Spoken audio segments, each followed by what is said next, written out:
3 personas fallecieron a bordo. El barco no podía atracar en ningún puerto. Más de 100 pasajeros quedaron atrapados en alta mar, sin destino, sin respuestas. Las autoridades sanitarias de varios países activaron protocolos de emergencia simultáneamente. Y en medio de toda esa conmoción, apareció un nombre que muy poca gente reconocía: hantavirus. Un virus que los científicos conocen desde hace décadas, que ya causó muertes antes, que estuvo presente, registrado y documentado, y que sin embargo prácticamente desapareció del radar público durante más de 30 años. En este video vas a entender por qué ocurrió eso y qué está pasando ahora. El 1 de abril de 2026 el crucero MV Ondius zarpó desde Ushuaia, Argentina. Era un viaje de expedición de 33 días, pasajeros de varios países europeos, cámaras fotográficas de alta gama, paisajes de la Antártida, un itinerario de lujo por los confines del mundo. Nadie a bordo sabía lo que ya estaba ocurriendo.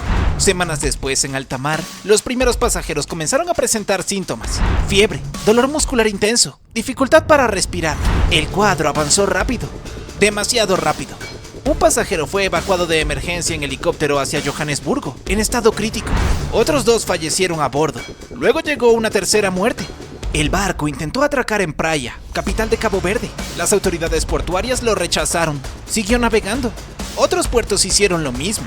El MV Ondius quedó varado en alta mar con más de 100 personas a bordo, sin poder desembarcar, mientras los síntomas de salud de varios países comenzaban a activar protocolos que no usaban desde hacía años. El 4 de mayo de 2026, la Organización Mundial de la Salud confirmó oficialmente el diagnóstico: hantavirus, cepa virus Andes. Ese mismo día, millones de personas de todo el mundo buscaron esa palabra por primera vez. Y aquí está el dato que pocos medios destacaron con suficiente claridad.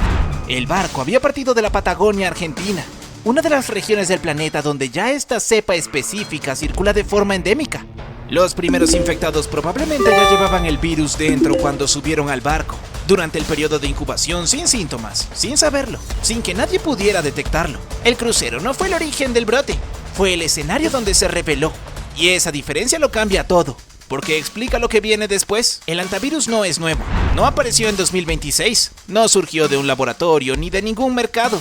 Es un virus que existe en la naturaleza desde mucho antes de que la ciencia tuviera herramientas para detectarlo. Y entender exactamente qué es resulta fundamental para comprender por qué este brote en particular generó una respuesta internacional tan inusual. El hantavirus vive en roedores silvestres. Los animales lo portan sin enfermarse. El problema ocurre cuando un ser humano entra en contacto con la orina, las heces o la saliva de un roedor infectado, o incluso con el polvo contaminado por esos fluidos. No hace falta tocar al animal directamente. En espacios cerrados, simplemente respirar puede ser suficiente. Una vez que el virus ingresa al organismo humano, los síntomas tardan entre 1 y 6 semanas en aparecer. Al principio se parece a una gripe común: fiebre, dolor muscular o cansancio, pero el cuadro puede deteriorarse en horas. Deriva en insuficiencia respiratoria severa, compromiso cardíaco y en muchos casos, la muerte. La Organización Mundial de la Salud estima una tasa de mortalidad de entre el 40 y el 75% dependiendo de la cepa. No existe tratamiento específico, solo atención de soporte. Ahora viene el dato que separa este brote de todo lo anterior. Existen más de 50 variantes de hantavirus en todo el mundo. Casi todas comparten una característica: no se transmiten entre personas. El contagio siempre proviene de un roedor. Siempre.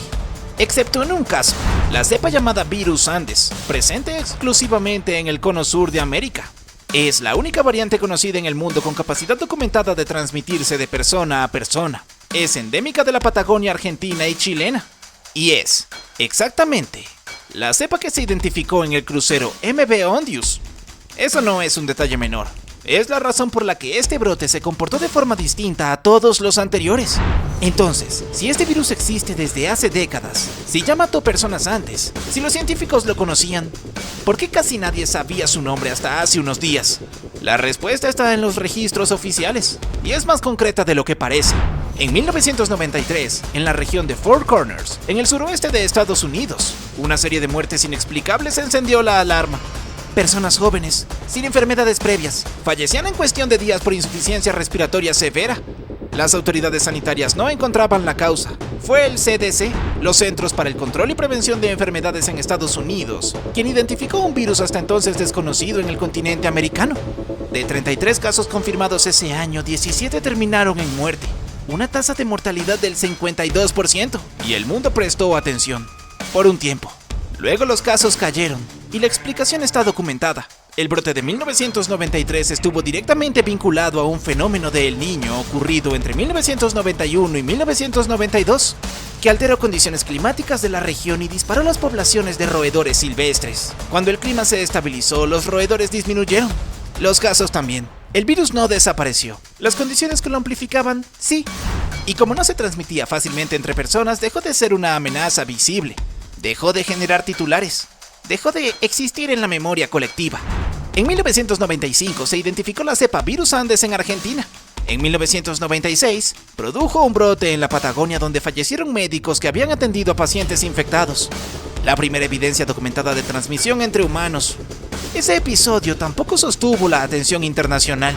El resultado es el siguiente. Durante más de 30 años, un virus con una tasa de mortalidad muy superior a la del COVID-19 estuvo activo, circulando, registrado en bases de datos oficiales, mientras el mundo miraba hacia otro lado. No hubo ocultamiento, hubo algo más común y más difícil de combatir: indiferencia sostenida.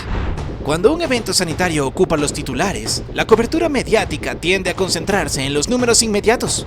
¿Cuántos casos? ¿Cuántos muertos? ¿Si el barco llegó a puerto o no? Lo que casi nunca aparece en esa cobertura son los datos estructurales, los que explican por qué este virus es diferente a nivel científico y por qué esa diferencia importa. Estos son 3 datos que están circulando poco. El primero es sobre mortalidad. El COVID-19, en su fase más crítica sin intervención médica, registró tasas de mortalidad que en la mayoría de variantes no superaron el 2% o 3% en población general. La cepa Virus Andes del hantavirus tiene una tasa de mortalidad estimada por la Organización Mundial de la Salud de entre el 40 y el 75%. No es un error de tipeo, es entre 20 y 30 veces más letal. Sin embargo, ocupa una fracción del espacio informativo que ocupó el COVID-19. El segundo dato es sobre tratamiento. No existe ninguno. Cuando un paciente desarrolla el síndrome pulmonar por hantavirus, el sistema médico no puede atacar el virus directamente. Solo puede sostener el organismo mientras éste intenta resistir por sus propios medios. Hidratación, respiración asistida, diálisis en casos de falla renal. El resultado depende en gran medida de la respuesta inmune del propio paciente. El tercer dato explica en parte por qué esto no ha cambiado en décadas. Investigar el virus Andes en laboratorio requiere instalaciones de nivel de bioseguridad 4, la más alta que existe en el mundo. Son escasas, costosas y de acceso extremadamente limitado. Eso no es una decisión política ni una conspiración, es una restricción científica concreta que ralentiza el desarrollo de vacunas y tratamientos de forma significativa. 3 datos verificables, 3 datos que cambian la dimensión real de lo que está ocurriendo. Esta es probablemente la pregunta que más personas se están haciendo en este momento, y merece una respuesta que no caiga ni en el alarmismo ni en la minimización, porque ambos extremos distorsionan la realidad de la misma manera. La respuesta corta, según los organismos sanitarios internacionales, es no. El hantavirus, en su cepa Andes, no tiene las condiciones necesarias para generar una pandemia de la magnitud del COVID-19. Pero entender por qué requiere ir más allá del titular. El primer factor es el mecanismo de transmisión. La cepa Andes se transmite entre personas únicamente en situaciones de contacto estrecho y prolongado, no en el transporte público, no en una reunión de trabajo, ni al cruzarse con alguien en la calle. Los 2 primeros casos confirmados en el crucero eran una pareja. Ese dato no es anecdótico, es ilustrativo del tipo de exposición que requiere este virus para saltar de una persona a otra. El segundo factor es igualmente relevante. Una persona infectada por hantavirus desarrolla síntomas graves con rapidez, a diferencia del COVID-19, donde una persona podía estar asintomática y moverse con normalidad durante días contagiando a otros. Alguien con hantavirus generalmente queda incapacitado en poco tiempo. Eso limita de forma natural la cadena de transmisión. La Organización Mundial de la Salud confirmó que el riesgo de expansión generalizada es bajo y que todos los brotes documentados históricamente han involucrado transmisión únicamente en entornos de contacto muy cercano. Sin embargo, hay una distinción importante que los expertos señalan y que no debe ignorarse. Que el riesgo pandémico sea bajo no significa que el virus sea irrelevante. Un patógeno con mortalidad de hasta el 75% sin tratamiento disponible y con capacidad de transmisión humana, aunque limitada, es un elemento que los sistemas de salud globales deben mantener bajo vigilancia activa y permanente. La amenaza no es pandemia, la amenaza es la desatención. Llegamos al punto donde la información deja de ser solo contexto y se convierte en algo accionable. El estado actual del brote, según la Organización Mundial de la Salud, indica que todos los pasajeros del MV Ondius han desembarcado y están siendo monitoreados en sus países de origen. Los sistemas de salud de varios países europeos mantienen protocolos de vigilancia activos. La situación está contenida. No hay transmisión comunitaria documentada fuera del entorno del crucero. Ahora, las medidas de prevención correctas. El antivirus se contrae principalmente a través del contacto con roedores silvestres o los espacios que estos habitan. Si vas a limpiar un espacio cerrado que estuvo abandonado, una cabaña, un depósito, un galpón, nunca barras el polvo en seco. Eso dispersa en el aire las partículas contaminadas. La recomendación oficial es humedecer primero la superficie, limpiar con trapo húmedo, usar guantes y mascarilla, ventilar el espacio antes de ingresar, evitar el contacto directo con roedores o sus excrementos en cualquier circunstancia. Son medidas simples y son las únicas disponibles porque no existe vacuna aprobada ni tratamiento específico. Más allá de Elondius, este episodio deja una lección que los expertos llevan años señalando. La próxima amenaza sanitaria no avisa con antelación. La diferencia entre un brote contenido y una crisis global no está en el virus, está en la capacidad de los sistemas de salud para detectarlo, comunicarlo y responder a tiempo. Vigilancia integrada, cooperación entre países y un enfoque que conecte la salud humana, animal y ambiental. Eso es lo que determina el resultado. El antivirus no desapareció durante 30 años, simplemente dejamos de mirarlo. Que este video haya llegado hasta aquí significa que tú no eres de los que miran hacia otro lado. Si esta información te resultó útil, suscríbete al canal y activa la campanita para no perderte los próximos vídeos. Un like le dice al algoritmo que este contenido vale la pena, y compartirlo puede llevar esta información a alguien que la necesita. Deja en los comentarios qué otros temas de salud global queremos que analicemos. Nos vemos en el próximo video.